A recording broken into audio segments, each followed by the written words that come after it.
ISKCON Mangalore వారి level 2 క్లాస్లో 10వ అధ్యాయం 2వ రోజు అందరికీ స్వాగతం. ఓం అజ్ఞానతిమిరాంధస్య జ్ఞానాంజనశలాకయా చక్షురున్మిళితం యేన తస్మై శ్రీగురవే నమః. ఓం విష్ణుపదాయ కృష్ణప్రేష్ఠాయ భూతలే శ్రీమతే భక్తి వేదాంత స్వామీతి నామినే. నమస్తే సరస్వతి దేవి గౌరవాణి ప్రచారిణే నిర్విశేష శూన్యవాది పాశ్చాత్య దేశధారిణే. हे कृष्णा करुणा सिंधु दीनबंधो जगत्पते गोपेश गोपिका कांत राधा कांत नमोस्तुते. तप्त कांचन गौरांगी राधे वृंदावनेश्वरी वृषभानुसुते देवी प्रणमामि हरिप्रिये. जय श्री कृष्ण चैतन्य प्रभु नित्यानंद श्री अद्वैता गदाधर श्रीवासादि गौर भक्त वृंद. हरे Krishna Krishna Krishna Hare Hare Hare Ram Ram Ram Hare Hare. Hare Krishna, Krishna Hare Krishna, Krishna Krishna Krishna, Hare Hare, Hare Rama, Hare Rama, Rama Rama, Hare Hare. Rama Hare Hare. Hare Krishna Krishna Krishna Hare Hare, Hare Rama Rama Rama Hare Hare. Hare Krishna, Krishna, Hare Krishna, Krishna Krishna Krishna Krishna, Hare Rama Hare Rama Hare Rama Rama Rama Hare Hare. Hare Krishna Krishna Krishna Hare Hare, Hare Rama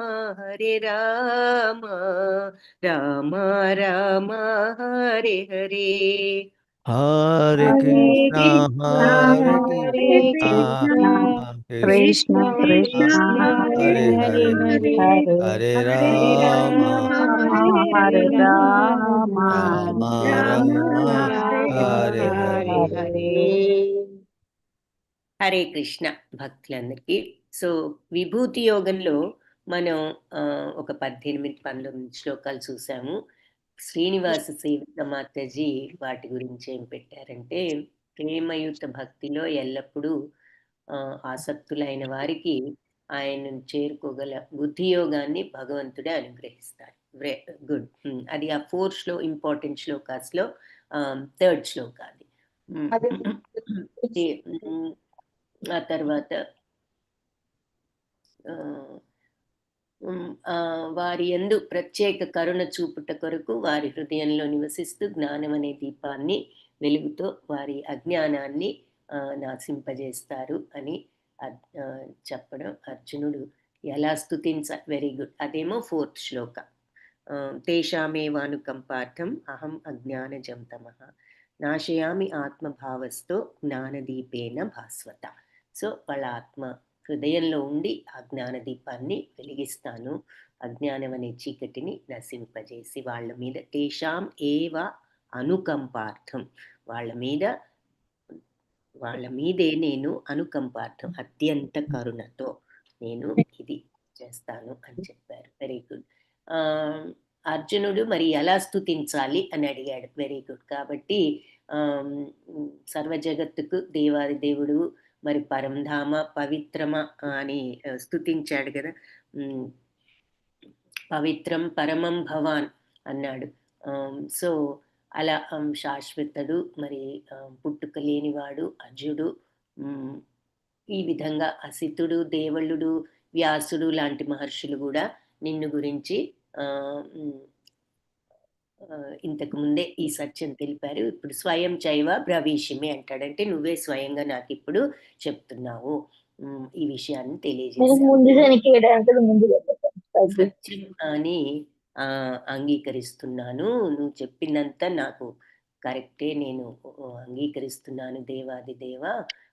దేవతలు కానీ దానవులు కానీ నీ స్వరూపాన్ని తెలుసుకోలేరు. ఎందుకు? ముందే చెప్పారు కదా, అహం ఆదిర్హి దేవానాం, నేను వాళ్ళందరికంటే ముందే ఉన్నాం. సో మహర్షి నాంన సర్వశః, ఈ మహర్షులు దేవతలు వీళ్ళందరికంటే ముందు ఉన్నవాడిని కాబట్టి వాళ్ళకు కూడా నా గురించి పూర్తిగా తెలియదు అని. Very good. హరే కృష్ణ.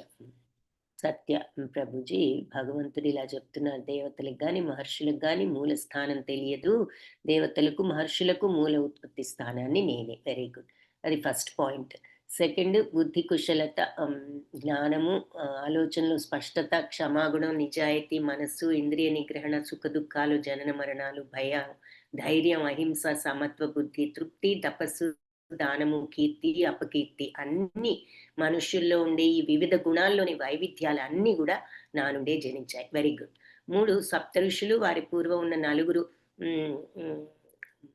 బ్రహ్మకుమారులు, వాళ్ళు మహాత్ములు, తప్పనిసరిగా బ్రహ్మకుమారులు, సనక సనందన, సనత్, సనాతన బ్రహ్మకుమారులు, మరియు 14 మంది మనువులు, వీరందరూ నా మానసం నుండే జన్మించారు. వారి నుండి ఈ లోకంలోని సమస్త ప్రజలు కూడా అవతరించారు. 4, నేనే సమస్త సృష్టికి మూల ఉత్పత్తి స్థానాన్ని, నా వల్లనే ఇదంతా.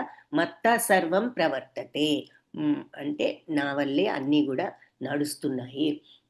ఇతిమత్వా భజంతే మాం బుధా భావ సమన్విత. ఈ రకంగా వివేకవంతులు నన్ను ఈ రకంగా అర్థం చేసుకుని ఇది వాళ్ళు నన్ను భజిస్తారు, పూజిస్తారు అత్యంత భక్తి విశ్వాసాలతో. Very good. వారి మనస్సులు నాయందే లగ్నం చేసి బోధయంత పరస్పరం, జీవితాలను శరణాగతితో నాకు అర్పించి నా భక్తులు ఎల్లప్పుడూ నాయందే తుష్యంతిచ రమంతిచ, నాయంతే సంతుష్టులై ఉంటారు. Very good.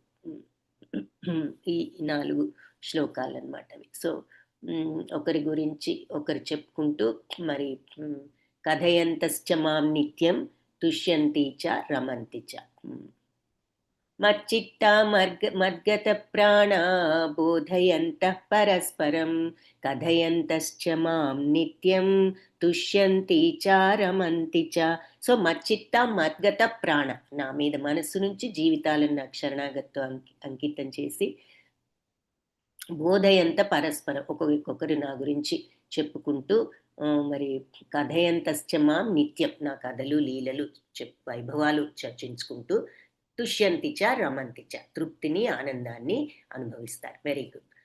తర్వాత మనస్సు సదా ప్రేమపూర్వక భక్తితో నాతో ఏకమై ఉన్న వారికి దివ్య జ్ఞానాన్ని ప్రసాదిస్తాను. వాళ్ళతో దాంతో ఆ జ్ఞానంతో వాళ్ళు నన్ను పొందవచ్చు అని చెప్పారు.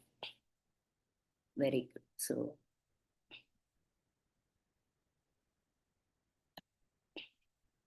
తేషాం సతతయుక్తానాం భజతాం ప్రీతిపూర్వకం దదామి బుద్ధియోగం తం ఏన మాం ఉపయాంతి. వాళ్లకు సతతము నన్ను ప్రీతిపూర్వకంగా భజించడంలో యుక్తులైన వాళ్ళకి బుద్ధియోగాన్ని నేనే ఇస్తాను. దాంతో వాళ్ళు మాం ఉపయాంతి, నన్ను పొందుతారు. వారు, తే అంటే వారు అని చెప్పి అక్కడ ఆ శ్లోకంలో చెప్పారు. Very good. సో అది అలాగే వారి మీద వాత్సల్యంతో వారి హృదయంలో ఉండి అజ్ఞానంతో ఏర్పడిన చీకటిని ప్రకాశవంతమైన జ్ఞాన దీపంతో నాశనం చేస్తాను. Very good. అది తేషామేవానుకంపార్థం అహం అజ్ఞానజం తమః, ఇందాక చూసిన శ్లోకం. ఇంక 8వ పాయింట్, అర్జునుడు నివేదిస్తున్నాడు విస్తారంగా, నీ యొక్క దివ్య మహిమలను అవతారాలను మళ్ళీ చెప్పు, నీ వైభవం వింటూ ఉంటే ఎన్నటికీ కూడా తనితడు. Very good, excellent. Srirama Soumya Mataji, 1 భక్తి, యశస్సు, ఐశ్వర్యం, జ్ఞానం, సౌందర్యం, వైరాగ్యం, 6 విభూతులు, ఇంకా ఎన్నో ఉన్నాయి. ఇవి మెయిన్గా భగవంతుణ్ణి మనం షడ్విభూతులు, ఆ తర్వాత ఆ ఎన్నో ఉన్నవి ఇప్పుడు చూడబోతాం. ఈరోజు చూస్తాం. అంటే ఎగ్జాంపుల్స్ చెప్తారు దానికి. Very good. 2 దేవతలకు కూడా పుట్టుక వైభవం తెలియదు. గుడ్. 3 ఏది జరిగినా భగవంతుడే సర్వకారణ కారణుడు. Very good. దానికి మీనింగ్. 4 త్రిగుణాలు వదిలి భగవంతుణ్ణి ధ్యానించాలి. Very good. 5 భగవంతుడు అజుడు, పుట్టుక లేనివాడు. ఓకే. ఇంకా సౌమ్య మాతాజీ ఇంకా ఏం చెప్తున్నారు అంటే, నేను నిన్ను ఎలా తెలుసుకోవాలి, ఎలా ఎలా స్మరించాలి, ధ్యానం చేస్తున్నప్పుడు ఏ స్వరూపంలో నిన్ను నేను చింతన చేయాలని అర్జునుడు అడిగాడు. Very good. సో బేసిక్లీ ఇది మనం చూసిన విషయాలన్నీ కూడా మీరు అందరూ చక్కగా వివరించారు. ధన్యవాదాలు అందరికీ. సో ఇంకొకసారి చెప్తాను విను.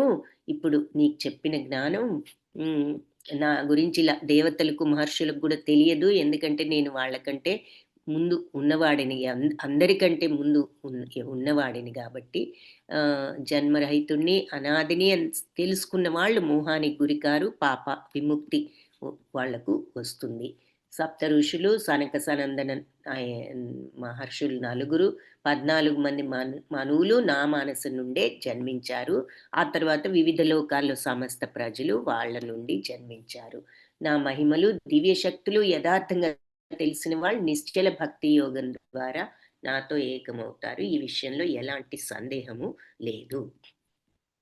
నేనే సమస్త సృష్టికి ఉత్పత్తిని, నా వల్లే సమస్తం నడుస్తోంది. దీనిని పూర్తిగా తెలుసుకున్న జ్ఞానులు నన్ను అత్యంత భక్తి విశ్వాసాలతో ఆరాధిస్తారు. ఇక్కడి నుంచి ఈ 4 శ్లోకాస్ ఇంపార్టెంట్. అహం సర్వస్య ప్రభవో మత్త సర్వం ప్రవర్తతే ఇతి మత్వా భజంతే మాం బుధా భావ సమన్విత మచ్చిత్త మద్గత ప్రాణ బోధయంతః పరస్పరం కథయంతశ్చ మాం నిత్యం తుష్యంతి చ రమంతి చ. నా భక్తులు మనస్సును నా మీద పెట్టి జీవితాలను శరణాగతితో అర్పించి బోధించుకుంటూ నా గురించి లీలలు నిత్యం చెప్పుకుంటూ దానిలోనే తృప్తిని, ఆనందాన్ని పొందుతూ ఉంటారు. తేషాం సతతయుక్తానాం భజతాం ప్రీతిపూర్వకం. ఇలా ప్రీతిపూర్వకంగా నన్ను భజించడంలో సతతము యుక్తులైన వారికి దదామి ప్రసాదిస్తాను బుద్ధియోగం తం వాళ్లకు ఏన మాం దాంతో వాళ్ళు నన్ను ఉపయాంతితే చేరుకుంటారు. వాళ్ళు నన్ను తేషామేవా అనుకంపార్థం వాళ్ళ మీద నేను ఎంతో కరుణతో అహం నేను అజ్ఞానజం తమః అజ్ఞానజం అనేటటువంటి వాళ్ళ చీకటిని నాశయామి ఆత్మభావస్తో వాళ్ళ హృదయాలలో ఉండి నాశనం చేస్తాను. ఆ అజ్ఞానాన్ని జ్ఞానదీపేన భాస్వత జ్ఞానదీపాన్ని వెలిగిస్తాను. అప్పుడు అర్జునుడు పరంబ్రహ్మ పరంధామ పవిత్రం పరమం భవాన్ పురుషం శాశ్వతం దివ్యం ఆదిదేవం అజం విభుం అంటూ కీర్తిస్తూ భగవంతుణ్ణి అహుస్వాం ఋషయ సర్వే ఋషులందరూ కూడా ఇదే నీ గురించి చెప్పారు. దేవర్షులు నారదుడు, అసితుడు, దేవళ్ళుడు, వ్యాసుడు స్వయం చైవ బ్రవీషుమే. ఇప్పుడు నువ్వే స్వయంగా ఈ విషయం చెప్తున్నావు. సో కృష్ణ యోగీశ్వర నిన్ను ఎలా స్మరించాలి, ఎలా తెలుసుకోవాలి, ఏ ఏ స్వరూపాల్లో నిన్ను నేను గుర్తు చేసుకోవాలి అని చెప్పి అర్జునుడు అడిగాడు. అప్పుడు భగవంతుడు ఏం చెప్తున్నారో చూద్దాం. శ్రీ భగవానువాచ హంతతే కథయిష్యామి దివ్యా హ్యాత్మ విభూతయః ప్రాధాన్యతః కురు శ్రేష్ఠ నాస్త్యంతో విస్తరస్య మే. భగవంతుడు సరే ఓకే హంత అంటే సరియే కథయిష్యామి చెప్తాను నీకు దివ్యమైనటువంటివి హి అంటే నిశ్చయంగా ఆత్మవిభూతయ నా యొక్క స్వయం వైభవాలను నీకు సరే చెప్తాను. ప్రాధాన్యత ముఖ్యమైనవన్నీ కురుశ్రేష్ఠుడా నాస్తి అస్త నాస్తి అంత దీనికి లిమిట్ లేదు. నా వైభవాలకి ఒక అంతం అంటూ లేదు. భగవంతుడి వైభవాలకు అంతు లేదన్నమాట. అంతం అనేది లేదు. నా యొక్క విస్తరస్య ఈ విస్తరణకు మే విస్తరస్య నా యొక్క విస్తరణకు అంతం లేదు. కానీ అందుకని నీకు ముఖ్య ప్రాధాన్యత నీకు ముఖ్యమైన ప్రధానమైన విషయాలన్నీ చెప్తాను. ఎందుకంటే నా విభూతులు అనంతం కాబట్టి అన్నీ చెప్పడం కూడా కుదరదు. సరియే నా వైభవోపేతమైన సృష్టి విస్తారాల గురించి నీకు చెప్తాను. కానీ అర్జున నా విభూతి అనంతం కాబట్టి అంతులేనిది కాబట్టి ఈ వాటిల్లో ప్రధానమైన వాటిని నీకు చెప్తాను అని చెప్పి చెప్తున్నారు. సో భగవంతుడి యొక్క విభూతులు మనం సంపూర్ణంగా గ్రహించడం మన వల్ల కాని విషయం అని చెప్పి భాష్యంలో కూడా చెప్తున్నారు. మన ఇంద్రియాలు లిమిటెడ్. భగవంతుని గురించి సంపూర్ణంగా తెలుసుకోవడానికి మనకిక ఆ ఇంద్రియాలకు కూడా అంత శక్తి లేదు మన ఇంద్రియాలకు. అయినా కూడా భక్తులు భగవంతుడిని అర్థం చేసుకోవడానికి ప్రయత్నిస్తూ ఉంటారు. కానీ ఏదైనా ఒక ప్రత్యేక సమయంలో గానీ, ఇలా పూర్తిగా అర్థం చేసుకుంటామనే భావనతో కాదు. కానీ భగవంతుడి విషయాలు అత్యంత మధురాలు, అమృతప్రాయంగా వాళ్ళకనిపిస్తాయి కాబట్టి, వాళ్ళు ఆ కథలలో దివ్యానందాన్ని పొందుతారు. అంతేగాని మనం ఏదో గొప్పగా భగవంతుడిని పూర్తిగా అర్థం చేసుకున్న వాళ్ళని ఆ ఉద్దేశ్యంతో కాదు భక్తులు ఆ విషయాలను వింటూ ఆ ఆనందాన్ని తుష్యంతిచ, రమంతిచ ఆ తృప్తి కోసం, ఆనందం కోసం వాళ్ళు భగవంతుని గురించి ఇంకా ఇంకా తెలుసుకుంటూ ఉంటారు. తెలుసుకోవాలనే ఆసక్తితో ఉంటారు అని చెప్పి ఇక్కడ మనకి ఆధ్యాత్మిక ఆనందాన్ని వాళ్ళు అనుభవిస్తారు కాబట్టి వాళ్ళ శ్రవణం చేయాలనే ఇంట్రెస్ట్ చూపిస్తున్నారు అని చెప్పి చెప్తున్నారు. అంటే పాయింట్ ఏమిటంటే మరి భగవంతుడి యొక్క వైభవాలు ఆయన కొన్నే చెప్తారు. ఎందుకంటే అన్నీ చెప్పడం కూడా కష్టం. మనం అర్థం చేసుకోవడం కూడా సాధ్యం కాదన్న విషయం కూడా చూసాం. కాబట్టి ఏ ఏ విభూతుల ద్వారా ఆయన సమస్త జగత్తును ఇలా నియమిస్తారో వాటిని ఈ శ్లోకంలో విభూది అనే పదం సూచిస్తోంది అన్నమాట. సో అసాధారణ వైభవం అనేది సూచిస్తుంది విభూతులు అంటే. అమరకోశ నిఘంటువులో అంటే ఇదొక డిక్షనరీ, అమరకోశం అనే డిక్షనరీ ఉందన్నమాట. అక్కడ విభూతి అన్నదానికి అసాధారణ వైభవము అని మీనింగ్ చెప్పారు. సో ఆ విషయం ఇక్కడ మనకి చెప్తున్నారు భాష్యంలో. సో భగవంతుడి అసాధారణ విభూతులు గాని, ఆయన శక్తులు గాని మరి మామూలు వాళ్ళు అర్థం చేసుకోలేరు. భక్తులు ఆ భక్తి పారవస్యతతో విని కొంతవరకు ఆధ్యాత్మికంగా అర్థం చేసుకుంటారు అంటూ చెప్తున్నారు. సో ఇంతకీ శ్లోకంలో భగవంతుడు అందుకని నా విభూతులు అనంతం కాబట్టి నీకు వాటిలో ముఖ్యమైనవి చెప్తాను అని చెప్పారు. అహమాత్మా గుడాకేశ సర్వభూతాశయ స్థితః అహం ఆదిశ్చ మధ్యం చ భూతానాం అంత ఏవ చ. అహం ఆత్మ, నేను ఆత్మను. గుడాకేశ అంటే ఏమిటి? అర్జునుడిని పిలుస్తున్నారు. గుడాకేశ అంటే నిద్రను జయించిన వాడా అని గ్రామాటికల్గా మీనింగ్. దాని అంతరార్థం ఏమిటి అంటే చీకటిని జయించిన వాడు అంటే తమో గుణాన్ని జయించిన వాడు అని. అర్జునుడికి తమో గుణ లక్షణాలు ఏవి లేవు. అందుకని గుడాకేశుడు అంటే నిద్రని, చీకటిని, తమస్సును జయించిన వాడు అని. సో గుడాకేశ నేను ఆత్మను, సర్వభూతాశయ స్థిత, అన్ని జీవరాశుల్లో నేను స్థితుడనై ఉన్నాను. అందరిలో ఉన్నటువంటి పరమాత్మను. అలాగే అందరి హృదయాలలో స్థితుడనై ఉన్నాను. అహం ఆదిశ్చ, నేను అన్నిటికీ ఆదిని, సోర్స్ని, ఫస్ట్ ఉన్నదే నేనే ఆదిని. మధ్యం చ, నేనే మధ్యాన్ని. భూతానాం, అన్ని జీవరాశులకు అంతం, అంతాన్ని కూడా. ఏవచ, అది కూడా నిశ్చయంగా నేనే అంటున్నారనమాట. సో అర్జున, నేను అందరికీ ఆత్మను నేనే, అందరి హృదయాల్లో నేను ఉన్నటువంటి పరమాత్మను, స్థితుడనై ఉన్న పరమాత్మను నేనే గుడాకేశుడా. అహం, నేను ఆదిని, మధ్యాన్ని, అంతాన్ని సర్వజీవులకు నేనే అంటున్నారు. సో నేను సర్వజీవులకు ఆది, మధ్య, అంతాలు నేనే. అంటే ఆది ఎలా? మనందరికీ బీజాన్ని వేశారు కాబట్టి. మధ్య ఎలా? మనందరికీ చైతన్యం ఇచ్చి నడిపిస్తున్నారు కాబట్టి. అంతం ఎలా?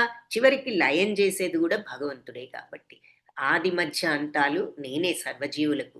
సర్వజీవుల హృదయాల్లో నివసించిన ఆత్మను, పరమాత్మను నేనే. ఈ శ్లోకంలో గుడాకేశుడని అర్జునుడిని సంబోధించారు.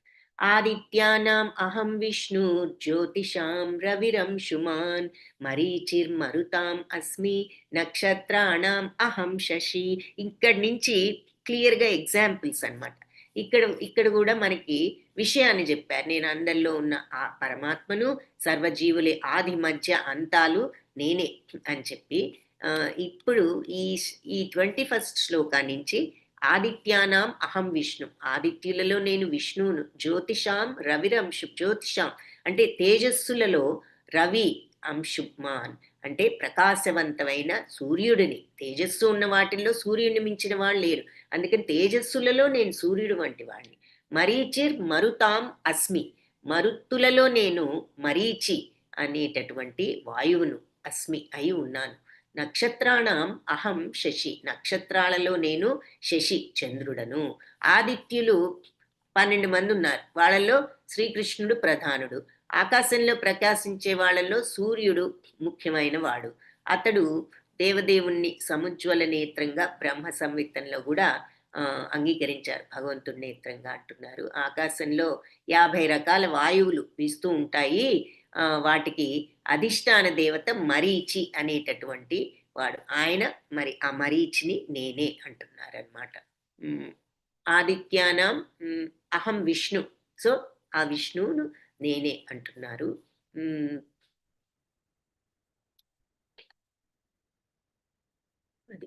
ఆదిత్యులలో నేను విష్ణువును, తేజస్సు ఉన్న వాటిల్లో నేను సూర్యుడును, అలాగే మరీచి ఈ ఆకాశంలో ఉన్న 50 వాయువులలో ముఖ్యమైనదైన మరీచి అనే వాయువును నేనే. తర్వాత నక్షత్రాణం అహం శశి, నక్షత్రాల్లో నేను చంద్రుడను. అంటే మరి చంద్రుడు కూడా ఒక నక్షత్రమేనని ఇక్కడ మనం అనుకోవచ్చు అని చెప్పి భాష్యంలో చెప్తున్నారు.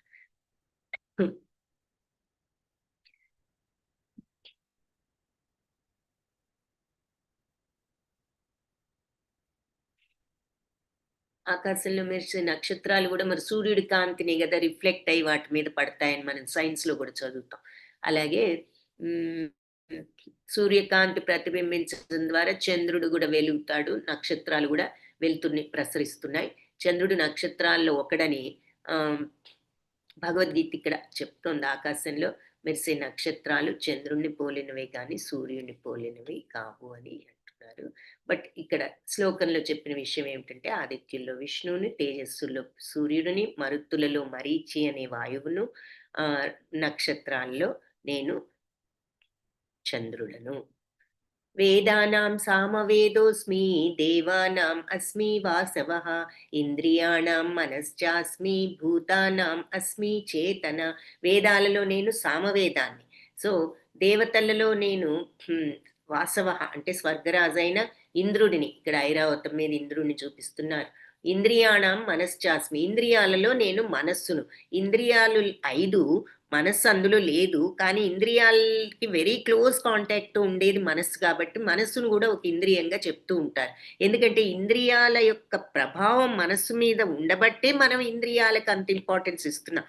అసలు అది ప్రభావమే లేకపోతే ఇంద్రియాల ప్రసక్తే లేదు. అందుకే ఆ స్థితికి వెళ్ళమని చెప్తున్నారు. మనస్సును ఇంద్రియాలతో ఎఫెక్ట్ అవ్వకుండా చేసుకోగలగటమే మనం చేయవలసిన సాధన.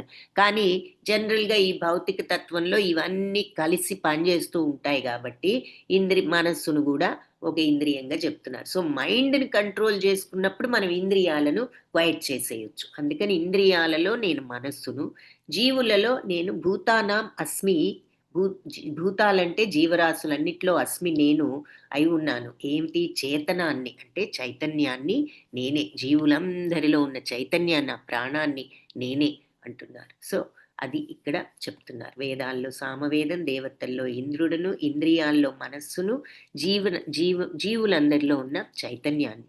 రుద్రాణం శంకరశ్చాస్మి విత్తేషో యక్షరక్షసాం వసూనాం పావకశ్చాస్మి మేరు శిఖరిణాం అహం. రుద్రులలో నేను శంకరుణ్ణి, విత్తేషో యక్షరాక్షసాం అంటే యక్షరాక్షసులలో నేను కుబేరుడను, ఈ కింద చూపిస్తున్నారు.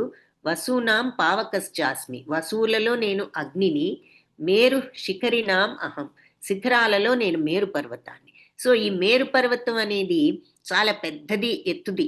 సో పాలసముద్రం మదనం చేసినప్పుడు దీనిని ఒక కవ్వంగా వాడారనమాట. ఎందుకంటే మరి అంత పెద్ద పాలసముద్రాన్ని చిలకాలి అంటే అంత పెద్ద కవం ఏది అంటే మేరు పర్వతాన్ని కవ్వంగా చేసుకుని వాడారు. అలాగే రుద్రాణం శంకరశ్చాస్మి అంటున్నారు కదా, రుద్రులలో నేను శంకరుడను. 11 మంది రుద్రులు ఉన్నారు, వారిలో శివుడు ముఖ్యమైన వాడు. వాళ్ళల్లో నేను అందుకని నేను రుద్రులలో శివుణ్ణి, యక్షరాక్షసులలో కుబేరుడను, వసువులలో అగ్నిని. సో మరి యక్షరాక్షసులకు నాయకుడైన కుబేరుడు దేవతలకు కోశాధిపతి, ట్రెజరర్ అనమాట ఆయన. అందుకే చాలా కుబేరుడు రిచ్ అంటూ ఉంటారు కదా. సో దేవతలందరికీ ఆయన కోశాధిపతి. సో యక్షరాక్షసుల్లో కుబేరుడను.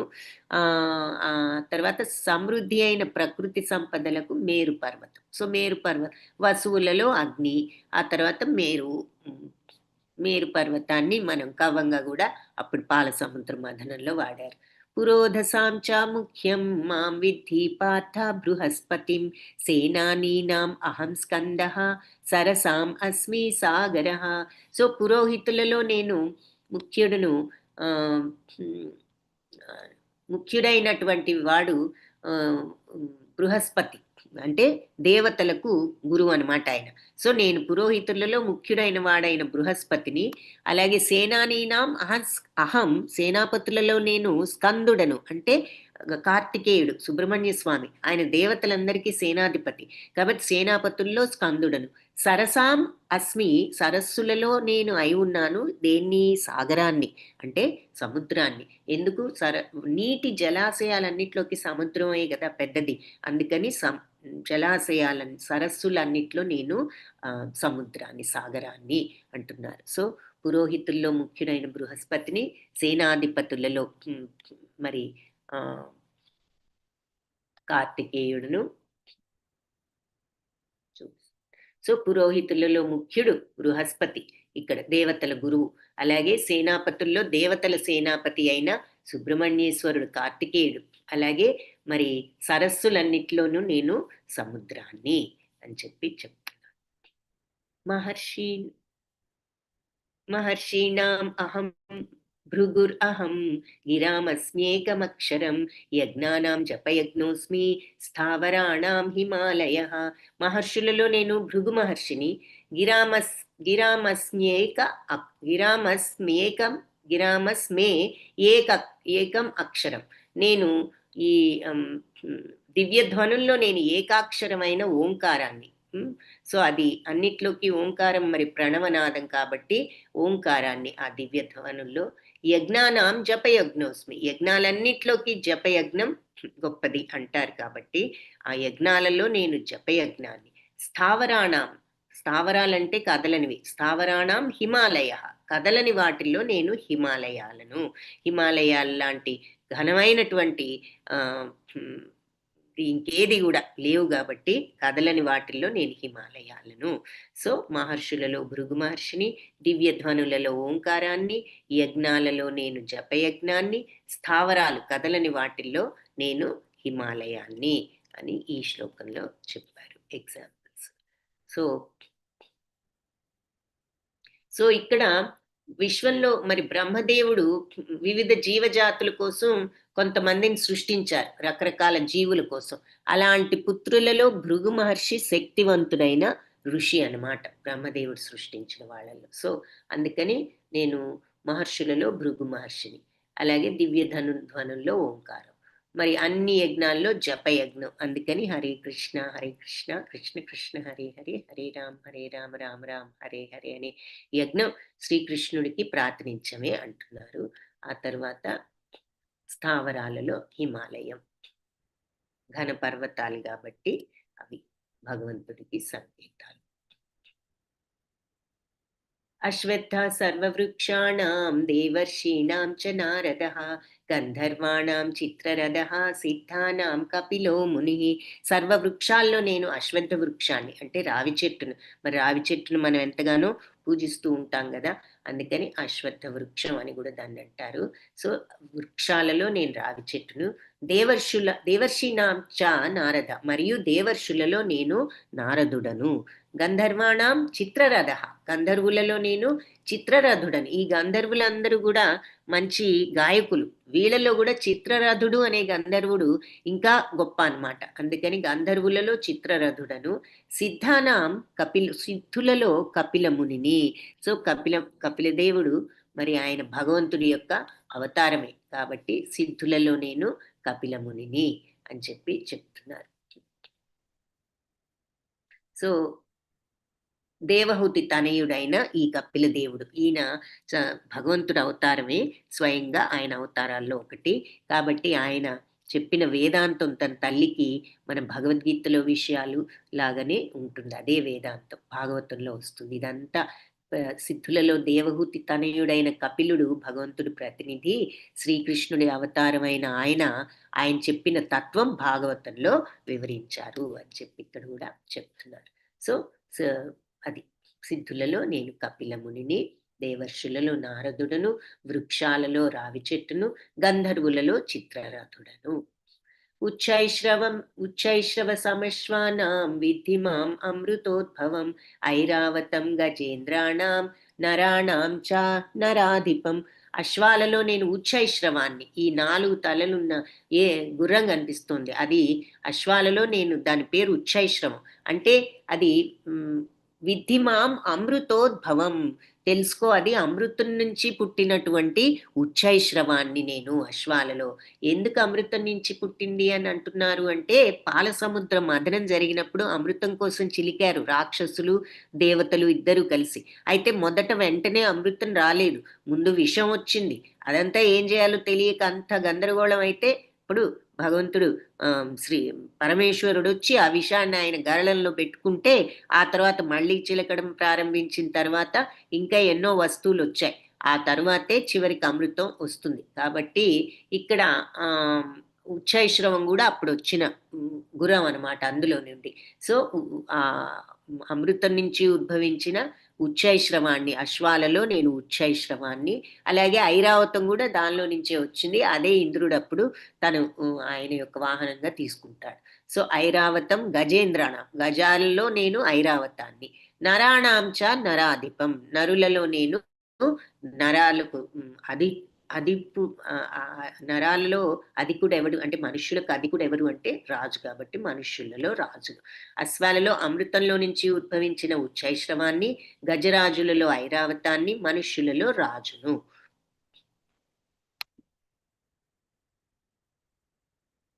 ఆయుధానాం అహం వజ్రం ధేనూనాం అస్మి కామధు ప్రజనశ్చాస్మి కందర్పః సర్పాణం అస్మి వాసుకి.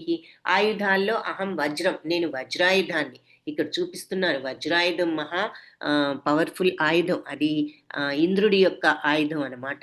ధేనునాం అస్మి కామధుక్ అంటే గోవులలో నేను కామధేవుని, కామధేనుని సురభి అని కూడా అంటూ ఉంటారు.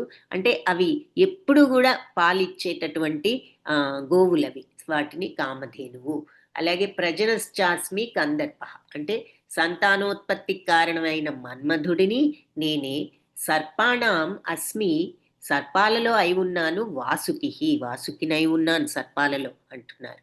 సో ఆయుధాల్లో వజ్రాయుధాన్ని, గోవులలో సురభి అంటే కామధేనువును, సంతానోత్పత్తికి కారణమైన ప్రేమదేవత అయిన మన్మధుడను, సర్పాలలో వాసుకిని. ఈ వాసుకి ఎవరు అంటే ఇది ఒక పెద్ద సర్పం, పొడవైన సర్పం. అందుకని మరి ఈ పాల సముద్రం మథనంలో మరి ఇందాక చూసాం కదా, మేరు పర్వతాన్ని కవ్వంగా వాడినప్పుడు తాడు కావాలి కదా, కవ్వం చిలకాలి అంటే తాడు అవసరం. సో అంత పెద్ద పర్వతానికి తాడుగా ఎక్కడ తాడు దొరుకుతుందా అంటే భగవంతుడు ఈ వాసుకిని తాడుగా వాడమని వాళ్ళకి సలహా ఇవ్వడం జరిగింది. సో ఈ వాసుకి ఆ పాల సముద్ర మథనంలో చిలకడానికి ఉపయోగపడినటువంటి సర్పం. అనంతశ్చాస్మి నాగానాం వరుణో యాదసాం అహం పితॄణాం అర్యమా చాస్మి యమ సంయమతాం అహం.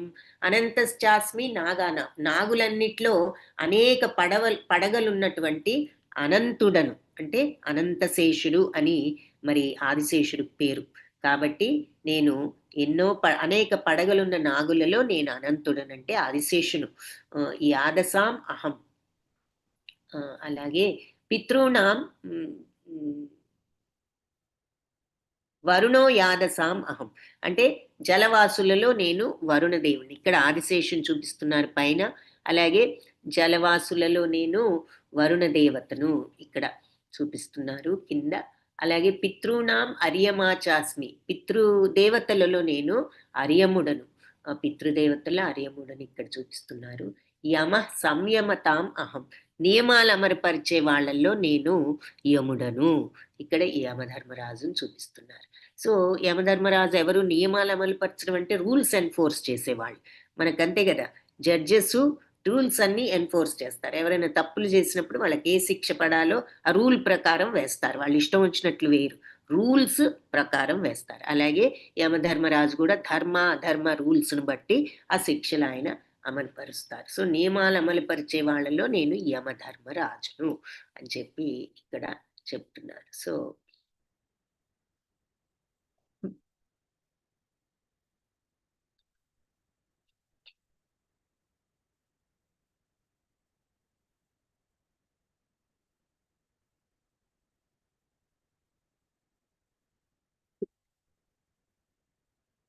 ప్రహ్లాదశ్చాస్మి దైత్యానాం కాలః కలయతాం అహం మృగాణాం చ మృగేంద్రోహం వైనతేయశ్చ పక్షిణాం.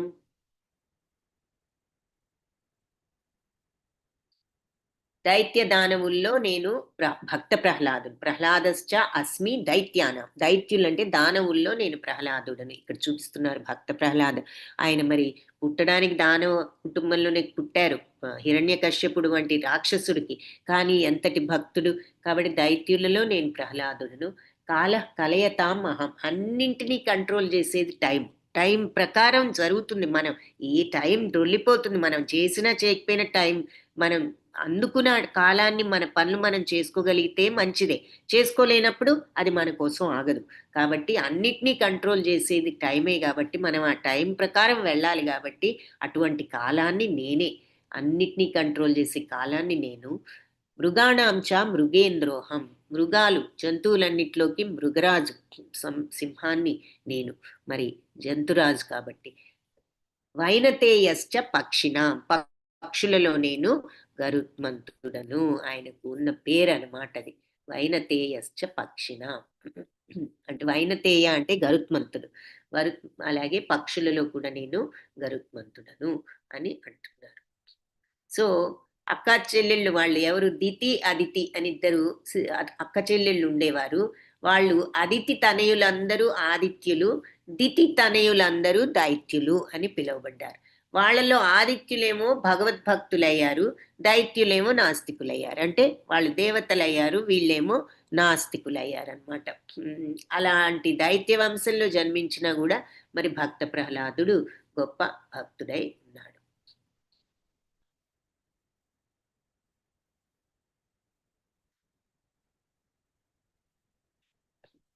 కాలం మరి అన్ని సమస్త విశ్వాన్ని గూడా అణిచేది గాబట్టి అది భగవంతుడుకి ప్రతిరూపం.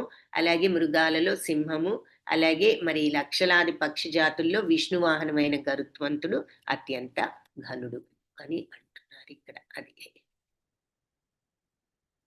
పవనః పవతాम् అస్మి రామः శస్త్రభృతాम् అహం ఝుషాణాం మకరశ్చాస్మి స్రోతసాం అస్మి జాహ్నవి. పవనః పవతాం అస్మి అంటే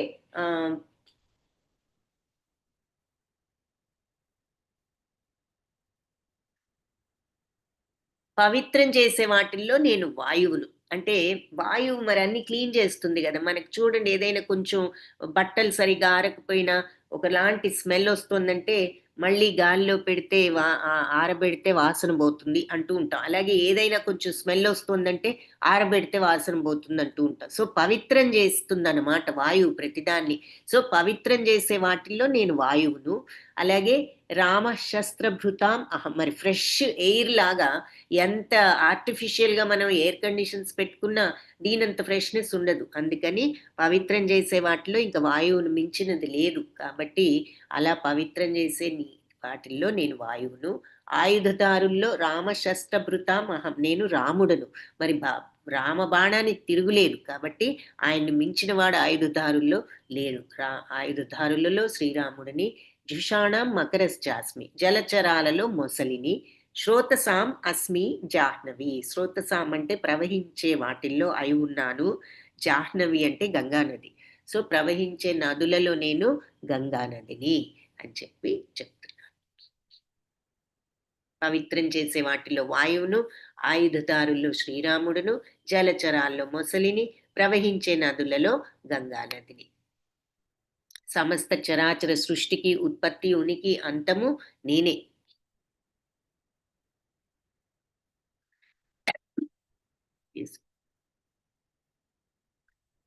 సర్గాణమాదిరంతశ్చ మధ్యం చైవాహమర్జున ఆధ్యాత్మ విద్యానాం వాద ప్రవదతాం అహం.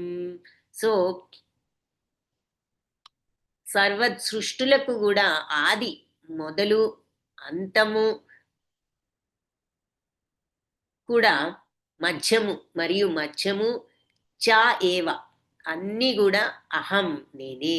అన్ని సృష్టిలో ఉన్న ప్రతి దానికి కూడా ఆది మధ్య అంతం నేనే. ఆధ్యాత్మ విద్యను మరి ఆధ్యాత్మిక జ్ఞానం ఆ విద్యానాం వాద విద్యలలో ఉన్న ఆధ్యాత్మిక విద్యను నేనే. వాద ప్రవదతాం అహం అంటే వాదించే వాళ్ళల్లో వాదాన్ని నేనే అంటున్నారనమాట. సో సమస్త సృష్టికి ఆది మధ్య అంతం నేనే. అలాగే అన్ని శాస్త్రాలలో గొప్పదైన ఆత్మకు సంబంధించిన ఆధ్యాత్మిక శాస్త్రాన్ని నేను. తార్కికులలో అంటే వాదించే వాళ్ళలో లాస్ట్ సత్యం అంటే వాదించే దాంట్లో ఆ ట్రూత్ ఆ నిజమైన వాదాన్ని నేనే అంటున్నారనమాట. సో ఈ భౌతిక తత్వాల సృష్టిల్లో ఆది అయినది పూర్వం ఇంతకు ముందు చెప్పినట్టు విశ్వం మహావిష్ణు అయిన గర్భోదక సాయి మరియు క్షీరోదక సాయి విష్ణువుల నుంచి సృష్టి చెంది పోషింపబడి చివరికి శివుడిచే లయింపబడుతుంది. బ్రహ్మదేవుడు వాస్తవానికి గౌణ సృష్టికర్త. ఈ విశ్వపు సృష్టి స్థితి లయకారకులందరూ కూడా భగవంతుడి యొక్క భౌతిక గుణావతారాలే. కాబట్టి భగవంతుడు సర్వ సృష్టులకు కూడా ఆది మధ్య అంతమే అయి ఉన్నారు అని చెప్పి మళ్ళీ ఇంకొంచెం ఎక్స్ప్లెయిన్ చేస్తున్నారు ఆ విషయాన్ని. అలాగే మనకు ఆత్మకు సంబంధించిన ఆధ్యాత్మిక శాస్త్రాన్ని నేనే అన్నారు కాబట్టి ఉన్నత విజ్ఞానం కోసం మనం 4 వేదాలు, షడంగాలు, వేదాంత సూత్రాలు, తర్కశాస్త్రాలు, ధర్మశాస్త్రాలు, పురాణాలు ఎన్నో ఉన్నాయి ఈ గ్రంథాలు. అయితే మొత్తం మీద ఈ ఉన్నత విజ్ఞానం కోసం 14 విభాగాల గ్రంథాలు ఉన్నాయి, 14 రకాల గ్రంథాలు. వీటిల్లో ఆధ్యాత్మిక విద్యనిచ్చేటటువంటి గ్రంథం అంటే ముఖ్యంగా వేదాంత సూత్రం అవి భగవంతుడికి ప్రాతినిధ్యం వహిస్తుంది అంటున్నారు. అలాగే తార్కికుల నడుమ ఎన్నో వాదాలు చేసుకుంటూ ఉంటారు కదా, ఈ ఈ డిస్కషన్స్ జరుగుతూ ఉంటాయి కదా. వాటిల్లో మరి నిజమైన వాదం బలపరిచినప్పుడే అదే కరెక్ట్ అయిన వాదన. కాబట్టి ప్రతిపక్షాలను ఓడించటమే ప్రధానంగా భావిస్తూ ఏదో ఒక కారణం లేకుండా సరి అయిన పాయింట్ లేకుండా వాదించామంటే దాన్ని ఏమంటాం, వితండవాదం అంటూ ఉంటాం. కానీ నిజమైనటువంటి ట్రూత్తో వాదించగలిగిన వాళ్ళదే నిజమైన వాదన. అలాంటి సత్యం నిజమైన ట్రూతే భగవంతుడికి ప్రాతినిధ్యం వహిస్తుంది, అంతేగాని పిచ్చి వితండ వాదనలు కాదు అని చెప్పి మనకు కొంచెం భాష్యంలో ఆ విషయం గురించి ఐడియా ఇస్తున్నారు. అక్షరాణం అకారోస్మి ద్వంద్వ సామసికస్య చ అహమేవాక్షయ కాలో దాతాహం విశ్వతో ముఖ. అక్షరంలో నేను అకారాన్ని, మరి అకారం లేనిదే ఏ మాట పూర్తి కాదు కదా. అందుకని చివరికి అకారం రావాల్సింది. కానీ అన్ని అక్షరాల్లో అకారం ముఖ్యం కాబట్టి అక్షరాల్లో నేను అకారాన్ని. ద్వంద్వ సామాసికస్య చ సమాసాలలో నేను ద్వంద్వ సమాసాన్ని. ద్వంద్వ సమాసం అంటే ఏమిటి, 2 పదాలు కలిపి ఉన్నటువంటి సంస్కృతంలో మీరు చిన్నప్పుడు తెలుగులో చదివి ఉంటారు సమాసాలు, వాటిలో ద్వంద్వ సమాసం. ద్వంద్వ సమాసం అంటే 2 మాటలు, ఫర్ ఎగ్జాంపుల్ రామకృష్ణులు అని ఇచ్చారు, అలాగే అక్క చెల్లెండ్రు, అన్నదమ్ములు, ఇలా మన సుఖ దుఃఖాలు ఇలా అన్నప్పుడు దాన్ని ద్వంద్వ సమాసం అంటాం. సో పదాన్ని 2 కూడా ఒకే రూపంలో ఉన్నాయి, అయితే 2 పదాలతో ఉన్నాయి ద్వంద్వ పదాలు, అందుకని వాటిని ద్వంద్వ సమాసం అంటారు. సో ఆ సమాసాన్ని ఒక్క పదం కంటే 2 పదాలు ఉన్నాయి కాబట్టి సమాసాల్లో ద్వంద్వ సమాసాన్ని. అహమేవ అక్షయ కాలో, నేనే అక్షయమైనటువంటి కాలాన్ని, నాశనం లేని శాశ్వతమైన కాలాన్ని నేనే. ధాతాహం అంటే నేనే సృష్టికర్తను, సృష్టికర్త అయిన బ్రహ్మను నేనే. విశ్వతోముఖ అంటే అన్ని వైపుల ముఖాలు ఉన్నటువంటి సృష్టికర్త అయిన బ్రహ్మను నేనే అని అంటున్నారు. చతుర్ముఖుడైన బ్రహ్మదేవుడు సృష్టి కార్యం గావించే జీవులలో ఆయన కూడా ఒక జీవి కిందే చెప్తున్నారు ఇక్కడ, ఎందుకంటే భౌతిక ప్రపంచంలో ఉన్నారు కాబట్టి. అందుకని ఆ సృష్టి కార్యం భగవంతుడిది ఆయన చేస్తున్నారు కాబట్టి అందులో చతుర్ముఖుడైన బ్రహ్మదేవుడు ముఖ్యుడు కాబట్టి ఆయన భగవంతుడికి ప్రాతినిధ్యం వహిస్తారు. సో అక్షరాల్లో అకారాన్ని, సమాసాల్లో ద్వంద్వ సమాసాన్ని, శాశ్వతమైన కాలాన్ని, సృష్టికర్తలలో బ్రహ్మను. మృత్యుః సర్వహరశ్చాహం ఉద్భవశ్చ భవిష్యతాం కీర్తిశ్రీర్వాక్చ నారీణాం స్మృతిర్మేధా ధృతి క్షమా. అలాగే మృత్యువును నేనే, సర్వహరశ్చాం అన్నిటినీ మృంగివేసే మృత్యుని అహం నేనే, ఉద్భవశ్చ భవిష్యతాం ఉద్భవశ్చ పుట్టించేవాడిని, భవిష్యతాం ముందు రాబోయే సృష్టులలో ఎవరినైనా పుట్టించే వాళ్ళని కూడా నేనే. కీర్తి శ్రీ కీర్తిని నేనే, యశస్సును, శ్రీ వైభవము లేదా సౌందర్యము, శ్రీ అంటే అది నేనే. వాక్ మనోహరమైన వాక్కును, నారీణాం అంటే స్త్రీలలో ఉన్న స్మృతి, మేధ అంటే వాళ్ళ యొక్క జ్ఞాపక శక్తి, బుద్ధి, ధృతి దృఢత్వము, క్షమ ఓర్పు, ఇవన్నీ స్త్రీలలో ఉన్న గుణాలు, అవన్నీ కూడా నేనే. సమస్తాన్ని మృంగివేసే మృత్యువును మరియు సృష్టింపబడనున్న జీవులకు ఉద్భవాన్ని నేనే అయి ఉన్నాను.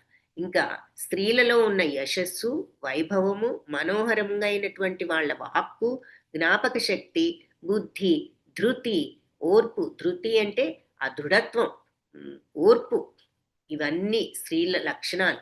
ఇవన్నీ కూడా నేనే. స్త్రీలలో ఈ 6 లక్షణాలు ఉన్నాయని భగవంతుడు చెప్తున్నారు. కీర్తి, శ్రీ, వాక్కు, స్మృతి, బుద్ధి, దృఢత్వం, క్షమ అనే 7 వైభవాలు స్త్రీవాచకాలుగా భావింపబడతాయి. వాటన్నిటినీ గాని కొన్నింటిని గాని మనిషికి కలిగి ఉన్నాడంటే వాళ్ళని కీర్తినీయుడు అంటారు.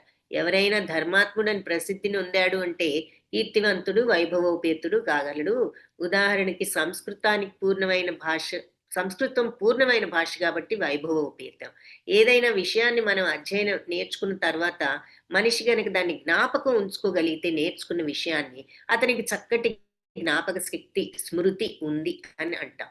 అలా ప్రతి విషయంలో మరి ఎన్నో గ్రంథాలు చదవడమే కాకుండా అర్థం చేసుకున్నప్పుడు, అర్థం చేసుకుని చదివిన దాన్ని మనం ఉపయోగించగలిగినప్పుడు ఆ నాలెడ్జ్ని, దాన్ని మేధ, ఇంటెలిజెన్స్ అంటాం. అర్థం చేసుకోగలగాలి, దాన్ని ఉపయోగించుకోగలగాలి, అప్పుడు ఇంటెలిజెన్స్, మేధ. అది ఇంకొక విభూతి, ఇంకొక వైభవం. చంచలత్వాన్ని జయించటమే దృఢత్వం అంటే గట్టిగా ఉండగలగటం. ఊరికినే చలించిపోయి అన్ని మన యొక్క నిర్ణయాలు వీటన్నిటిని వెంటనే వదిలేసుకోకుండా పట్టుదలతో, దృఢత్వంతో ఉండగలగటం.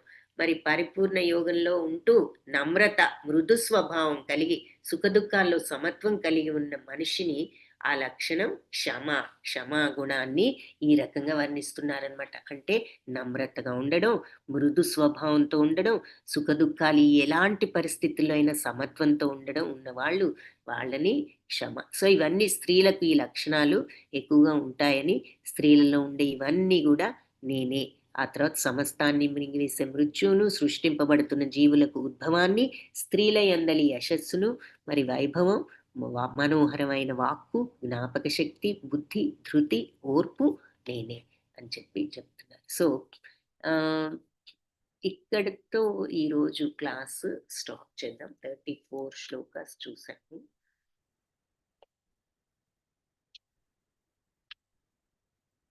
మిగిలినవి రేపు కంప్లీట్ చేద్దాం. వాంఛాకల్పతరుభ్యశ్చ కృపా సింధుభ్య ఏవ చ పతితానాం పావనేభ్యో వైష్ణవేభ్యో నమో